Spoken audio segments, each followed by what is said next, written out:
ખાલી જેવો તેવો આમ ઈશારો કરશે. જુઓ પગ લઈ લીધો, સેજ હાથેથી આમ ઊંચું કરો એટલે હાથી જરીક ઊંચું થઈ જાય એટલે વહી આવે. આની મોનોપોલી આપણે બતાવવાની કોશિશ કરશું. તો પાવર ટીલરની અંદર આપણે ખેડૂત ભાઈઓને ઘણાની કોમેન્ટ આવી હતી ને ઘણા 10 ખેડૂત અરે મેં વાતે કરી છે કે ભાઈ તમે છૂટાથી આંકો છો, તમારથી હાલે કેમ છે? તો એ પ્રશ્નનો આપણે સોલ્યુશન આ પાવર ટીલરની અંદર પાછા લઈને આવી જશે. તો અમારા વિડીયાની અંદર તમે એની જે એક ખાસિયત છે ને, આની જે મોનોપોલી હાંકવાની, એ અમે તમને બતાવવાની કોશિશ કરશું આ વિડીયામાં. તમે આમને બન્યા રહેશો તો તમને આમાં ખ્યાલ આવશે. તો અત્યારે આપણે આ જમીન છે આપણે કડક, અત્યારે જો આ જમીન કડક છે ને, આની અંદર આપણે શાકભાજી વાવેલી હતી. તો આની અંદર આપણે અડધામાં હાંકી નાખેલું છે હાથી, ને અહીંયા જે આપણે ખાલી રહેવા દીધું કારણ કે આપણે થોડુંક વાર લાગે એમ હતી એટલે આપણે હાથી હાંકવાનું ચાલુ કરી દીધું હતું. તો અત્યારે આપણે હવે ખાસ આના પોઈન્ટ ઉપર વયા જઈએ, પછી આપણે હાથી મેળવવાનું બધું ઓલું કરશું તમને. તો આપણે અત્યારે બે ખેડૂતને એવો પ્રશ્ન આવ્યો હતો કે ભાઈ તમે જે છૂટા છે આપણે તમારે હાંકવું હોય તો પહેલાં તો એક આપણે અહીંયા બોલ આવે, જે ખેડૂત ભાઈઓને મૂંઝાવાની કાંઈ જરૂર નહીં. અહીંયા જે બોલ આવે ને એને આ રીતના મેળવી નાખવાના. પછી એક આની એ ખાસિયત છે. પછી એક બીજી ખાસિયત છે, આ જે ટાયર આવે ને, અત્યારે હું એક વિડીયોમાં તમને કીધેલું જ છે કે આ ટાયર જે આવે છે ને એ ટાયર ઊંધા ફિટ કરેલા આવે છે. એટલે બધા ખેડૂત ભાઈઓ અટવાય છે, એટલે એને હામો લાગ થાય એટલે પાવર ટીલર ટ્રેક્ટર હાલતું નથી. આવા મેં 10 ખેડૂને જેના ફોન આવ્યા ને એને 10 ખેડૂને આ વ્હીલ મેં ફેરવાયો. આ વ્હીલ છે એ આ બાજુ વૈયાવવું જોવે એ રીતનું ફેરવી નાખ્યું. અત્યારે મેં ફેરવી નાખેલું છે. પછી માનો કે આ એની જે ઘોડી આપેલી છે, તો આને આપણે તમારે માનો કે અહીંયા આપણે એવો કરાર દતાળ આપણે જેમ બળદમાં મેળવીને એ રીતનો મેળવવાનો. તો તમને આમાં એવા કરાર હરખું હાથી મેળવો તો જ તમને હરખું પરફેક્ટ હાલતું હોય. પછી અમુક આપણે માનો કે ટ્રેક્ટર જે ચાલુ કરવાનું ઓલી આવે તો આપણે આમાં ટ્રેક્ટર ચાલુ કરવાની અમુક ખેડૂત પાસે ખ્યાલ જ હશે કે ટ્રેક્ટર ચાલુ કેમ રીતે થાય.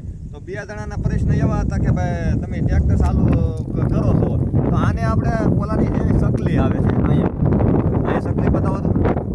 અહીંયા સકલી આવે ને એ સકલી ને ઓલા પણ હેન્ડલ આવે છે, એ નાની હેન્ડલથી ચાલુ થતું હોય. પછી અહીંયા કલેશ ને બ્રેક બે આવે.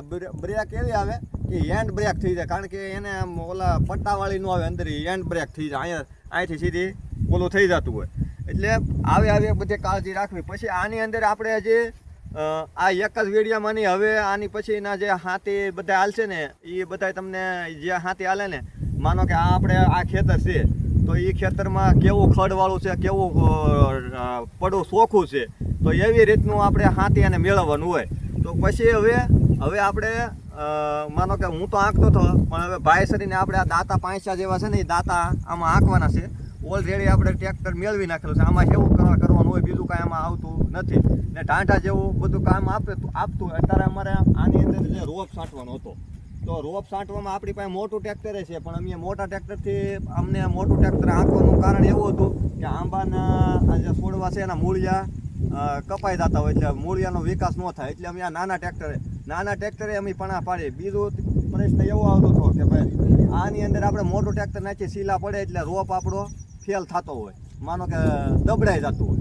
એટલે આપણે આ પાવર ટીલરથી 5 જેવા દાંતા પાડી દેવાના છે. આપણે આ બગીચાની અંદર ને બધે આવા તમને વિડીયા તમને મળતા રહે. હવે આપણે ટ્રેક્ટર ચાલુ કરીને હાંકીને બતાવવાનું છે. હવે આપણે ડાયરેક્ટ હું તો આંકું જ છું, પણ હવે એ મારો ભાઈ આંકશે અને હું તમને સમજાવી. આ રીતનું ચાલુ થઈ જાય હેન્ડલથી. હવે આપણે આ રીતનું નમી ગયેલું છે તેને વજન રાખવાનું. પછી આ રીતનું કલેશમાં નીકળી જાય એટલે સીધું હાલો. લેવર તમારે ખાસ મેળવી દેવાનું, એને કેવો દાબ પડે છે તો એ રીતનું હાંકવાનું. તો અત્યારે આપણે 5 જેવા દાંતા હાલે છે. જુઓ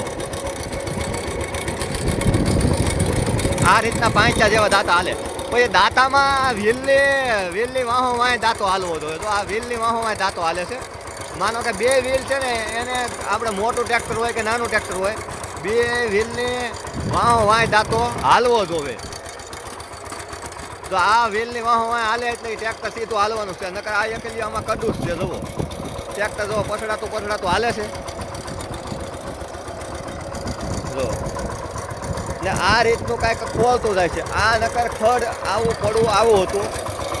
આ મૂળિયા તૂટે નહીં આંબાના. આંબાની કલમ છે એના મૂળિયા ન તૂટે. એ હાટોથી આપણે આ પાવર ટીલરથી જો આની અંદર આપણે મેલામાં મેલું પડવું હતું, જો આ મેલામાં મેલું પડવું હતું ને એમાં આપણે આ 5 જેવા દાંતા પાડી દઈએ છીએ ને વ્યવસ્થિત હાલે છે ને મારા ભાઈને આવડે તો છે જ તે જો અહીંયા આંકે છે કડું છે એટલે મતલબમાં આમ આડા આમ ઊભો પેલા સાહણું પાડ્યું હતું ને હવે આડું પાડે છે.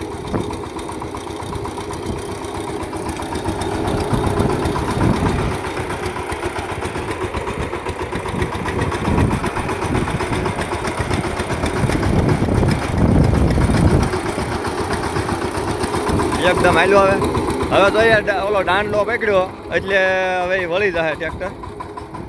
હવે માનો કે આપણે રાહ કેમ વાળી એમ વાળી દેવાનું, આ રીતનું કાંઈક ટ્રેક્ટર વળી ગયું. પછી મતલબમાં એનો જે પગ હતો આપણે વાળવામાં, હું આગળ તમને ઓલા હેઠે પગું એટલે સમજાવું.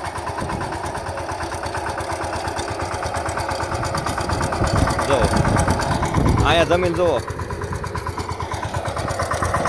દાંતા તમે ખાલી જુઓ, દાંતા કેવા પડે, મોટા ટ્રેક્ટરના 5 જેવા દાંતા પડે. કારણ કે માનો કે આ બધું ખેતર છે તો આપણે આની અંદર બધે કલમું છે, આની અંદર આપણે બધે રોપ છાંટવાનો છે ખેડૂત ભાઈઓ. તો આપણે આને વધારે ટોરાઈની રોપમાં ને વધારે ઓલું થાય, ટોર લાગતો હોય રોપને, ટોર વધારે લાગે એટલે આપણે આ પાવર ટીલર માનો કે આંબાની કલમું છે તો આંબાની કલમુમાં આપણને બહુ સરળ પડતું હોય. બીજું કે જુઓ એ વ્યવસ્થિત આયલું જાય છે, કારણ કે આપણા હાથમાં તો છૂટા છે ધબધબાટી બોલાવે, પણ ભાઈ શરીને થોડુંક ઓલું થાય એમ. તો આ રીતનું ટ્રેક્ટર હાલે છે આ પડાની અંદર. એટલે ખેડૂત ભાઈઓ જેવી રીતના હાથી હશે એવી રીતનું અમે તમને આજકાલે સોફ્ટવેર કરી હંમેશા યાદ રાખવાનું, હાથી મેળવવું. બીજી બધે આમાં જે બળદનું જેવું આવે ને એવું જ તે. હવે આગળ હેઠે વાળે તો હું તમને બતાવું એક, ખાલી જેવો તેવો આમ ઈશારો કરશે. જુઓ પગ લઈ લીધો, સેજ હાથેથી આમ ઊંચું કરો એટલે હાથી જરીક ઊંચું થઈ જાય એટલે વહી આવે આંકા, વહી આવ્યું જ્યાં મેળવવું ના. બહુ આમ લેવર મીડિયમ રાખવાનું. હવે પછી લેવર થોડુંક આપી દીધું છે.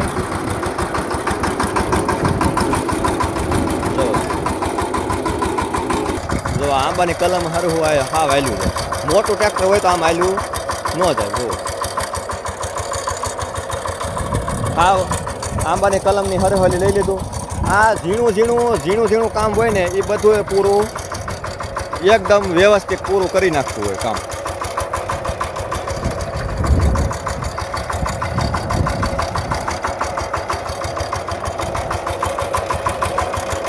ઓલું હતું ને અત્યારે આપણે પાવર ટીલર બધા ખેતરની અંદર હાલવા મળ્યું છે ને ઝીણા કામ પણ બધા હાવ સરળતાથી કરે છે. બધા ખેડૂત ભાઈઓને જે લેવું હોય ને આમાં કોઈ પણ પ્રશ્ન રહેતો હોય ખેડૂત ભાઈઓ તો મને કોમેન્ટ કરી દેજો. હું તમને જવાબ આપવામાં ગમે કોઈ કસર નહીં રાખી, કારણ કે બધી પ્રકારના જવાબ આપી. મેં આનું માનો કે જેવા હાથી અમે ફેરવશું એવી રીતનું અમે તમને સમજાવતા જાઉં ને કહેતા જાઉં કે આ રીતનું અમે હાથી ફેરવું છે. તો આમાં એવું નક્કી ન હોય કે ભાઈ પડવું મેલું હોય તો એમાં હાથી અલગ પ્રકારથી મેળવવું પડતું હોય. તો આપણી પાસે સનેડાથી માંડીને બળદથી માંડીને ઠેઠ ઊંધીના સનેડાનું તમને અમે એની જે ખાસિયત છે એ બતાવવાની કોશિશ કરશું.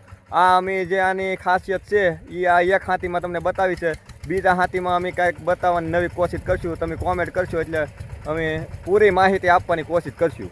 ને અમારો વિડીયો કેવો લાગ્યો લાઈક શેર કોમેન્ટ કરી દેજો. જય માતાજી બધાને.